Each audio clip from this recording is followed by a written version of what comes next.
দেশের বিরুদ্ধে যদি আপনি কোনো ধরনের গুরুতর অপরাধে জড়িত থাকেন এবং মিথ্যা তথ্য দিয়ে যদি আপনি নাগরিকত্ব অথবা আপনি গ্রিন কার্ড নিয়ে থাকেন। একজন ভিজিটার যদি আমেরিকায় আসে, একজন মহিলা আর এখানে বাচ্চা জন্ম দেয়, আগের নিয়ম তো ছিল এই দেশের হসপিটালে বাচ্চা জন্ম দিলে একটা সার্টিফিকেট সংগ্রহ করে এবং সময়ের সাথে সে এই দেশের পাসপোর্ট সংগ্রহ করার নিয়ম বিধান ছিল। এই নিয়মটা এখনো বলবৎ আছে কিনা? আমি আমার মায়ের জন্য অ্যাপ্লাই করেছিলাম 2024 সালের মার্চে। তো এটা আমারে 15-16 মাস পর 15 মাস হয়ে গেছে, কিন্তু আমারে ওই জুনের 23 তারিখে আমার ফিঙ্গারপ্রিন্ট চাইছে। আবার এই চিঠিতে এবার লেখা দিছে যে এলিয়েন রিলেটিভ I-130 অ্যাপ্লিকেশনের জন্য এই ফিঙ্গারপ্রিন্ট। কিন্তু আজকে আমি আবার অনলাইনে আবার চেক করতে আমার রিসিপ্ট নাম্বার দিয়া ওরা দেখাই দিতেছে যে আমার কেস আবার অ্যাক্টিভলি রিভিউ করতেছে। এটা কি হইলো বা এটা কি জন্য আমার চাইছে এটা তো আমি জানি না। ডিন্যাচারালাইজেশন এই সম্পর্কে যদি আপনি একটু ছোটখাটো করে বলেন। ডিন্যাচারালাইজেশন হচ্ছে আমাদের নাগরিকত্ব বাতিল কেন কিভাবে করা হয়।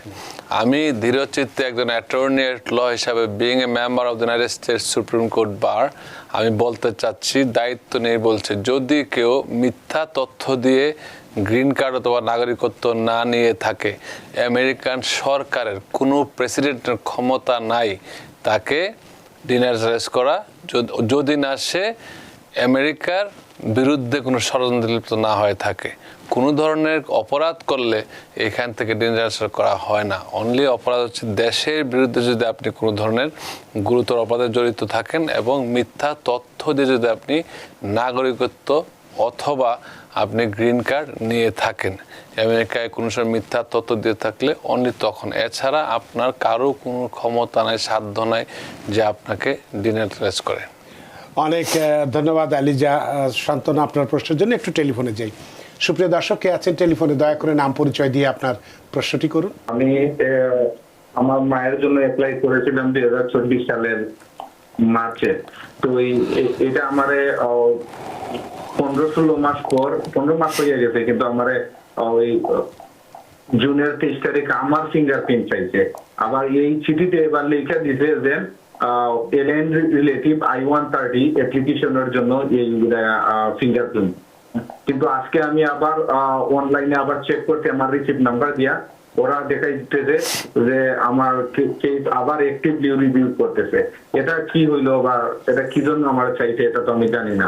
ধন্যবাদ। আপনি যদি অনেকেই করে কি মা বাবাকে এখন বলছেন বা অতীতে হয়তো নামগুলা ভুল দিয়ে থাকতে পারে, আপনার অনেকে নাম মনে থাকে না, ডেট অফ বার্থ মনে থাকে না, যা ইচ্ছে একটা বসে দেয়। এরকম না হয়ে থাকলে এটা একটু অস্বাভাবিক ঘটনা মনে হচ্ছে আমার কাছে, কারণ আপনার মা তো বাংলাদেশে। কিন্তু যদি আপনার কোনো ব্যক্তিগত সমস্যা থেকে থাকে, আমি জানি না আপনার ক্রিমিনাল ব্যাকগ্রাউন্ড আছে কি না, অথবা এই ক্ষেত্রে আপনি অ্যাটর্নি যদি কেউ নিয়ে থাকেন, আপনি সরাসরি আপনি অ্যাটর্নির সাথে কথা বলবেন। অ্যাটর্নি অ্যাট ল, যদি কাউকে অনেকে এখন ফোন করে ল অফিসে ফোন করে বলে অ্যাটর্নির সাথে কথা বলছি, ল অফিসে ফোন করা মানেই কিন্তু সবাই অ্যাটর্নি না। একজন প্যারালিগেল লিগেল অ্যাসিস্ট্যান্ট আপনার সাথে কথা বলতে পারে। আপনি ইংলিশ বললেই হয়তো ভাবতেছেন অ্যাটর্নির সাথে কথা বলছি, ইংলিশ বললেই সে অ্যাটর্নি অ্যাট ল না। আপনি দরকার প্রয়োজনে, অনেকেই এক কথায় উত্তর চায়, ভাই একটা প্রশ্ন শুধু বলেন কি হবে, সে এক কথায় প্রশ্ন উত্তর যদি কেউ দেয় আপনাকে, maybe is not right answer, কারণ আপনার পুরাটা শোনার পরে উত্তর দিতে হবে।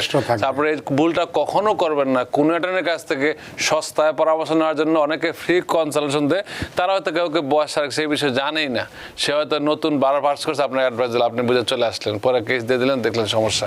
সেক্ষেত্রে আপনারা যদি জানেন যে কোনো অ্যাটর্নি অ্যাট ল সরাসরি যে কথা বলবেন, দরকার পড়লে কনসালটেশন ফি দিয়ে কথা বলবেন, আপনার সঠিক তথ্যটা পাবেন। একজনের না হলে অ্যাভেলেবল আছে অনেকে এখানে অ্যাটর্নি অ্যাট ল অ্যাভেলেবল আছে, আপনি গিয়ে কথা বলবেন। এই ক্ষেত্রে ওনার এই সমস্যাটার সমাধান পাবেন। যদি অ্যাক্টিভলি রিভিউ করে থাকে, দেখা যাচ্ছে আপনি অপেক্ষা করতে হবে।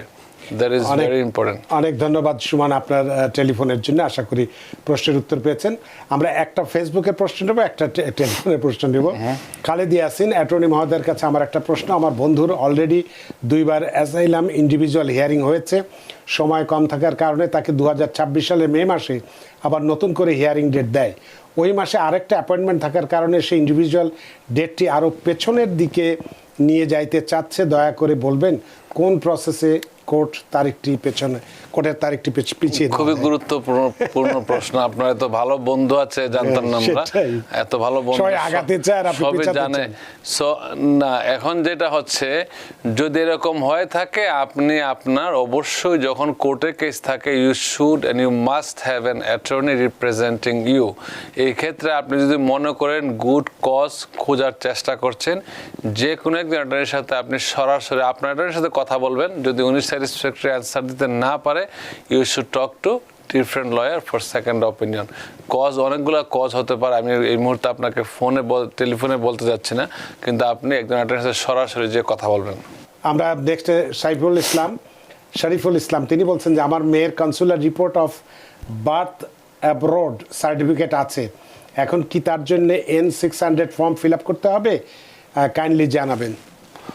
Consular report of birth abroad, যদি আমেরিকান কোনো নাগরিক এখানে থাকেন এবং তার যদি ছেলে বা মেয়ে অন্য কোনো দেশে জন্মগ্রহণ করে, তখন সে স্বাভাবিকভাবেই এই বাচ্চাটা আমেরিকান নাগরিক হিসেবে গণ্য হবে। আপনাকে আপনার টোটাল হিস্ট্রি দিতে হবে এবং দেশে যে ট্রাভেল করেছেন আপনার যে সন্তান যদি তার বিশ্বাস না করে তখন তারা আপনাকে ডিএনএ টেস্ট দিতে পারে। যদি এটা অ্যাপ্রুভ হয় সে আমেরিকার পাসপোর্ট নিয়ে এই দেশে আসবে, আপনার আলাদা কিছু করতে হবে না।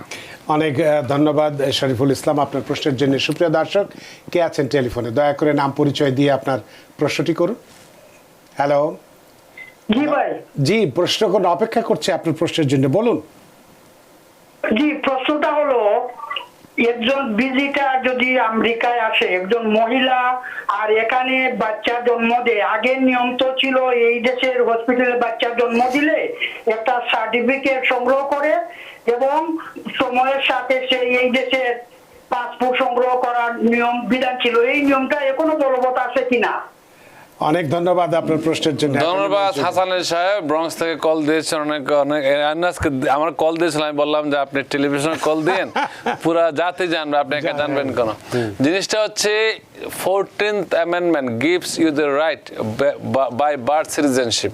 এটা নিয়ে আপনারা জানেন অতীতে আমরা অনেক কথা বলেছি। ট্রাম্প এক্সিকিউটিভ অর্ডার দিয়েছিল, সেটা আবার বলবৎ, সেটা আবার এটাকে আবার ইনজাংশন জারি হয়েছিল, তারপর আবার সার্কিট কোর্ট এটা বন্ধ করে দিয়েছে, এখন পর্যন্ত বৈধ আছে। এখন সুপ্রিম কোর্ট যে কাজটা করেছে, সুপ্রিম কোর্ট বলেছে যারা ওই সময় এটার বিরুদ্ধে যে স্টেট এবং ভিকটিম বা যারা রেসপন্ডেন্ট যারা এই সময় ওইটার আওতায় ছিল কোর্টে ফাইল করছে, তাদের জন্য এটা বলবৎ থাকবে, তারা এটা সুবিধা পাবে।